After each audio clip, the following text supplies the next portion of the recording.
Good morning students. So આપણે welded connection example માટે next example છે આપણું કે the member is subjected to working pull of 300 kilonewton design welded connection soft weld આપેલું છે અને FE410 પ્લેટ આપે છે. અહીંયા શું કીધું છે, બે ISA 100/75/8 back to back connect કરેલા છે with gusset plate, right. 10 mm thick gusset plate આપી છે. એનું CG આપેલું છે અહીંયા 31 mm, સેન્ટર ઓફ CG અહીંયાથી આપ્યું છે આ સુધીનું 31 mm, રાઈટ. તો અહીંયા થિકનેસ 8-8ની થઈ ગઈ. આ 75નું છે, આ 100નું લેન્થ અહીંયા આપેલી છે, રાઈટ. તો હવે વેલ્ડિંગ કનેક્શન ક્યાં પ્રોવાઈડ કરવાનું, રાઈટ. તો વેલ્ડેડ અહીંયા કનેક્શન ગસેટ પ્લેટ જોડે કે અહીંયા આવશે, એક અહીંયા પ્રોવાઈડ કરીશું, એક અહીંયા આવશે અને એક અહીંયા આવશે, બરાબર. તો આ એક જે વસ્તુ આપી છે અહીંયા આવશે અને એક બીજું અહીંયા આવશે, રાઈટ. પણ વાત એમ છે કે આપણો CGનો જે એરિયા જ્યાંથી આપેલો છે, બરાબર, એનો મતલબ શું થઈ ગયો કે જ્યાંથી તમારું CG નજીક હોય ત્યાં તમારી લેન્થ કેવી પ્રોવાઈડ કરવી પડશે, વધારે.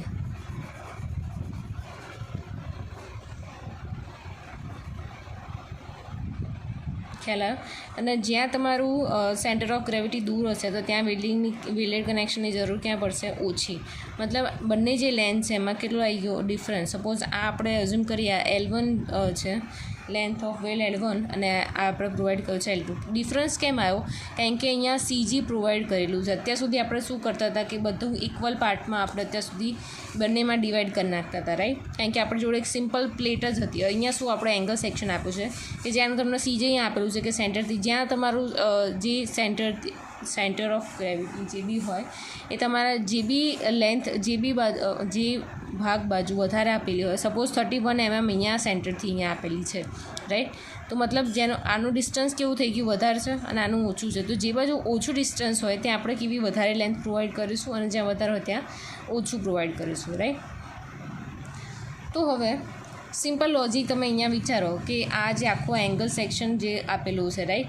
તો અહીંયા L આખો અહીંયા કમ્પ્લીટ થાય છે, એને અહીંયા જોઈન્ટ કરવાનું છે, રાઈટ. અને જ્યારે અહીંયા શું ખાલી આ એક જ જે લેન્થ આપેલી છે, આ એક જ લેગ આપ્યું છે, એને કનેક્ટ કરું છું. તો ઇન્ટરસેક્શન જ્યાં થતું હોય ત્યાં આપણે વધારે વેલ્ડ પ્રોવાઈડ કરવું પડે, રાઈટ. કે જે આ બે લેગ કનેક્ટેડ થાય છે, અહીંયા એક સિંગલ લેગ કનેક્ટેડ થાય છે, તો અહીંયા ઓછું લેન્થ ઓફ વેલ્ડ પ્રોવાઈડ કરીશું, રાઈટ. તો અહીંયા આપણને આપેલું છે વર્કિંગ લોડ અહીંયા કેટલો આપ્યો છે, અહીંયા 300 કિલોમીટરનો કીધેલો છે, બરાબર. વર્કિંગ આપ્યું છે એનો મતલબ શું, એને કરેલો હશે ફેક્ટર ઓફ શું કહેવાય, વર્કિંગ આપે છે અને આપણે એને ફેક્ટર ઓફ સેફ્ટી વડે મલ્ટીપ્લાય તો કરવું પડે. તો અહીંયા ફેક્ટર લોડ કન્સિડર કરવો હોય તો કારણે શું કરવું પડે, મલ્ટીપ્લાય બાય 1.5 ફેક્ટર લોડ કરવા માટે, રાઈટ.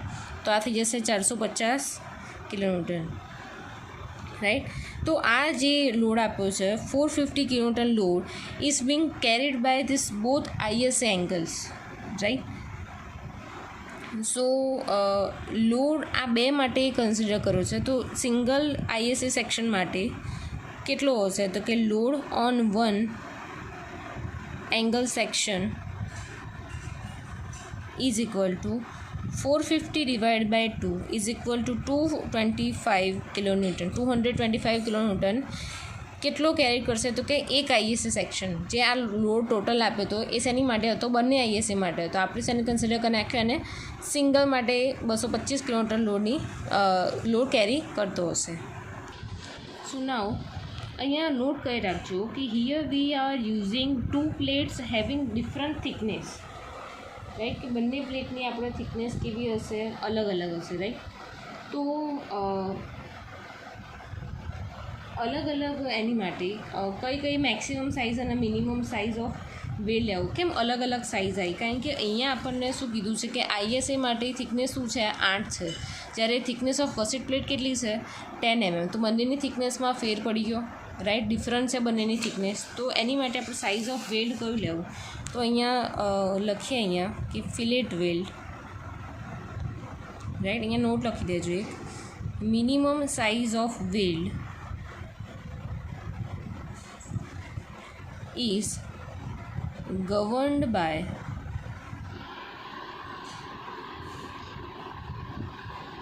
maximum plate size અને અહીંયા maximum size of weld is govern by minimum plate size, right. તો અહીંયા લઈએ આપણે first minimum size of weld. Minimum size of weld is અહીંયા કેટલું છે, 2 થિકનેસ આપેલી છે, રાઈટ. 8 mm થિકનેસ આપેલી છે, બીજી શું આપી છે, 10 mm થિકનેસ આપી છે, રાઈટ. હવે આપણે મિનિમમ સાઇઝ ઓફ વેલ તમે કોડમાં જોશો તો 8 mm માટે કેટલું આપ્યું છે, 3 mm પ્રોવાઈડ કરવાનું, અને 10 mm માટે આપ્યું છે 5 mm પ્રોવાઈડ કરવાનું, રાઈટ. હવે એવી જ રીતે આ થઈ ગયું મેક્સિમમ અને મિનિમમ. અહીંયા મેં શું કીધું હતું કે મિનિમમ સાઇઝ ઓફ વેલ આપેલું હોય એમાં આપણે કયું કન્સિડર કરીશું, મેક્સિમમ સાઇઝ, બરાબર. એટલે કે આ 2 આપણને મળી 3 mm 5 mm, તો આપણે કન્સિડર કરીશું 5 mm વાળું, રાઈટ. નેક્સ્ટ છે આપણે maximum size of well, right. તો હવે આમાં બી 2 ક્રાઇટેરિયા છે, રાઈટ.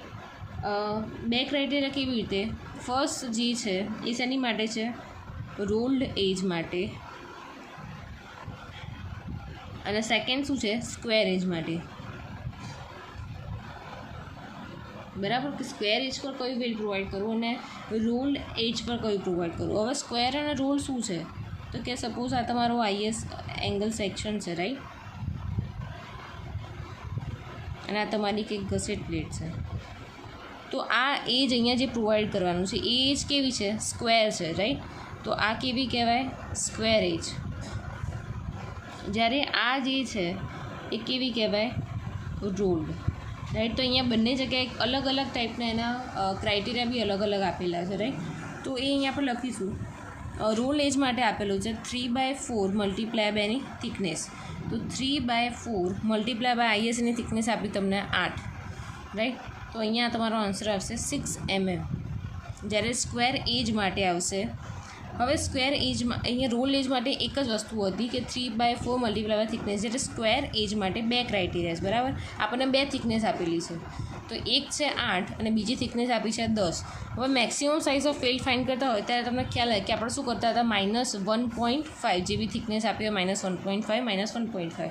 તો આનો આન્સર મળશે 6.5 mm અને આનો આન્સર મળશે 8.5 mm. તો અહીંયા મેં શું કીધું હતું કે મેક્સિમમ સાઇઝ ઓફ વેલ કઈ લેવાની આપણે, તો કે મિનિમમ, રાઈટ.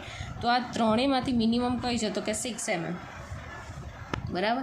તો એ કન્ફર્મ થઈ ગયું કે size of weld is taken as between 5 to 6 mm. એટલે 5 લેવાય, 5.1, 2, 3, 4, 5, 6, પછી 6 લેવાય, રાઈટ. તો here take size of whale is equal to 6 mm. 6 mm સાઇઝનું આપણે વેલ કન્સિડર કરી નાખ્યું. હવે વાત કરીએ થ્રોટ થિકનેસની. થ્રોટ થિકનેસનું ઇક્વેશન છે 0.7 મલ્ટીપ્લાય બાય એસ. એસ એટલે શું, સાઇઝ ઓફ વેલ થઈ ગયું. 0.7 મલ્ટીપ્લાય બાય 6, તમારો આન્સર આવ્યો 4.2 mm, રાઈટ. હવે શું ફાઇન્ડ કરવાનું છે કે ડિઝાઇન સ્ટ્રેન્થ ઓફ વેલ.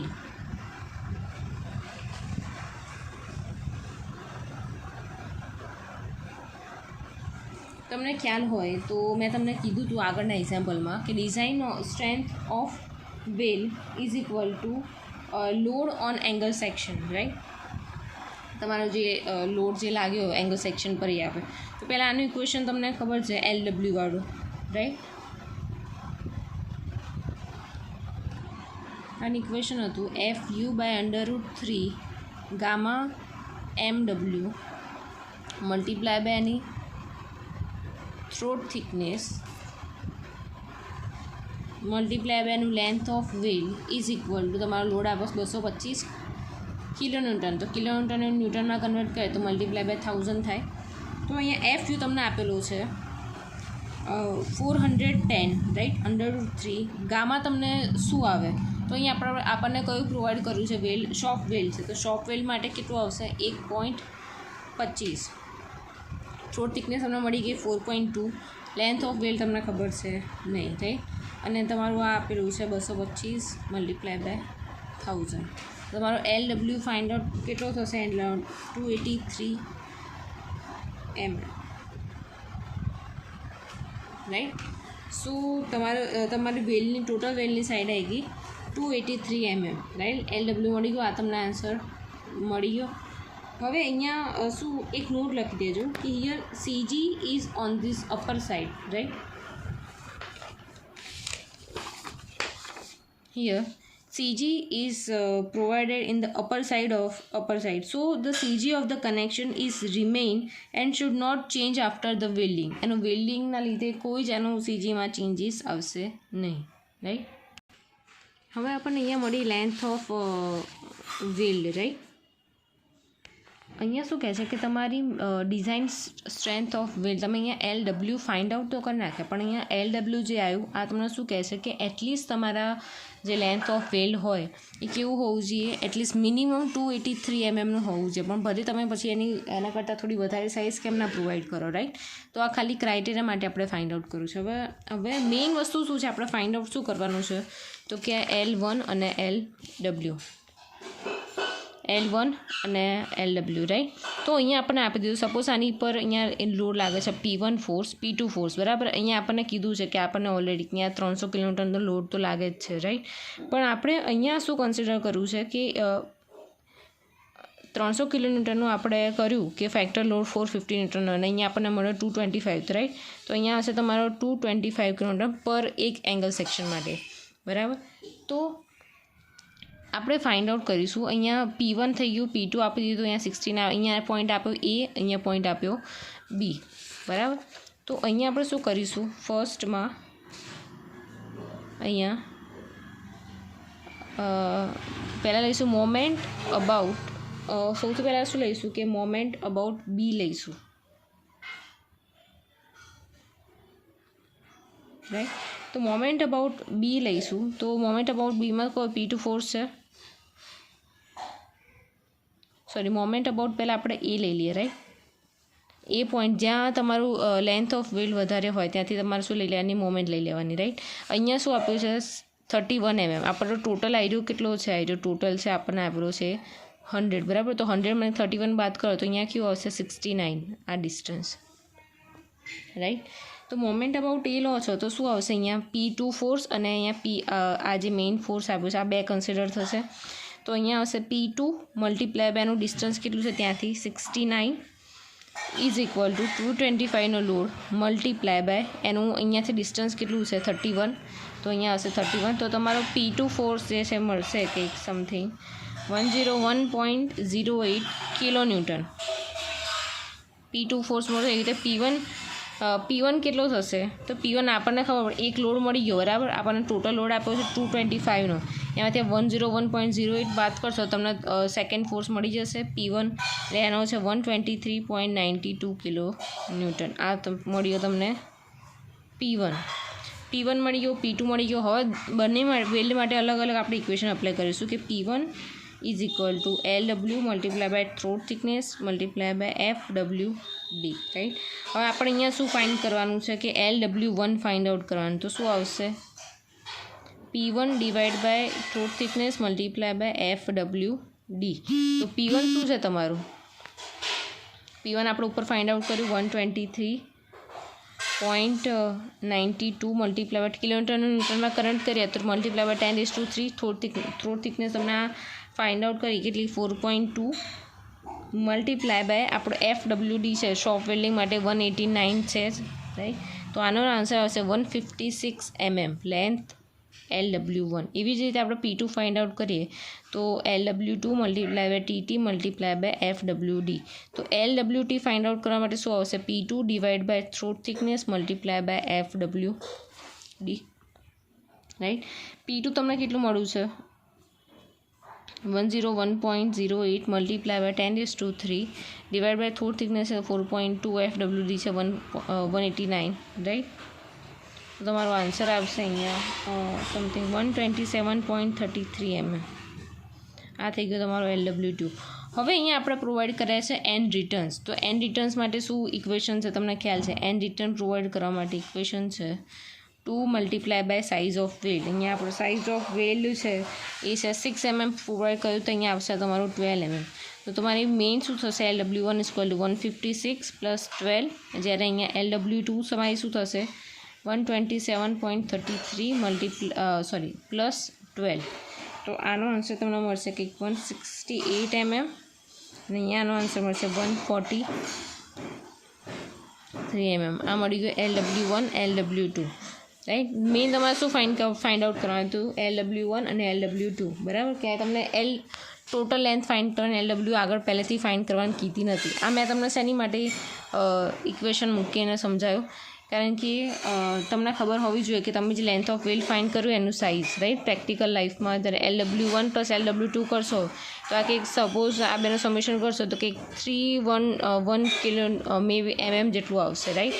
અને અહીંયા આપણું કેટલું આવતું હતું 283 mm. મતલબ કે આપણે જે પ્રોવાઈડ કરવાના છીએ કેટલું વધારે પ્રોવાઈડ કરીશું કે જે એકચ્યુઅલ હોવું જોઈએ એના કરતાં, રાઈટ. તો એ સેફ છે, બરાબર. આ જે મેં મૂક્યું ઇક્વેશન એ ખાલી કેવું થઈ ગયું, ઇન્ફોર્મરી થઈ ગયું, રાઈટ. તો મેં તમને બંને ટાઈપના ઓલમોસ્ટ શીખવાડી દીધા. એક એંગલ IS એંગલ સેક્શન માટેના એન્ડ રિટર્ન્સ પ્રોવાઈડ કરેલા હોય એ, સાઇડ વેલ પ્રોવાઈડ કર્યું હોય એ રહ્યા, રાઈટ. તો બધા એક્ઝામ્પલ ઓલમોસ્ટ વેલ્ડેડ કનેક્શનના પતી ગયા છે, રાઈટ. આમાં બીજા જે ટાઈપ એક્ઝામમાં મેઇનલી આ જ ટાઈપના સમ પૂછાય છે. તમે બુકમાં જોશો તો ઘણા બધા સમ આપેલા છે, રાઈટ. પણ એ એક બી સમ તમારા એક્ઝામમાં પૂછાતા નથી. મોસ્ટલી વેલ્ડેડ કનેક્શનનો માંડ એક એક્ઝામ્પલ પૂછાય છે જે ઓરમાં નીકળી જાય છે, રાઈટ. સો બોલ્ટેડ કનેક્શન આપણું મેઇન છે. વેલ્ડેડ કનેક્શનનું અમુક વાર પૂછાય છે અને અમુક વાર નથી બી પૂછાતા, પણ જો પૂછાઈ જાય તો આવા ટાઈપના એક્ઝામ્પલ પૂછાય છે, રાઈટ. સો નેક્સ્ટ લેક્ચરમાં આપણે સ્ટાર્ટ કરીશું નવું chapter, tension member, design strength of tension member, right. So આમાં જો કોઈ કન્ફ્યુઝન હોય તો તમે મને કહી શકો છો.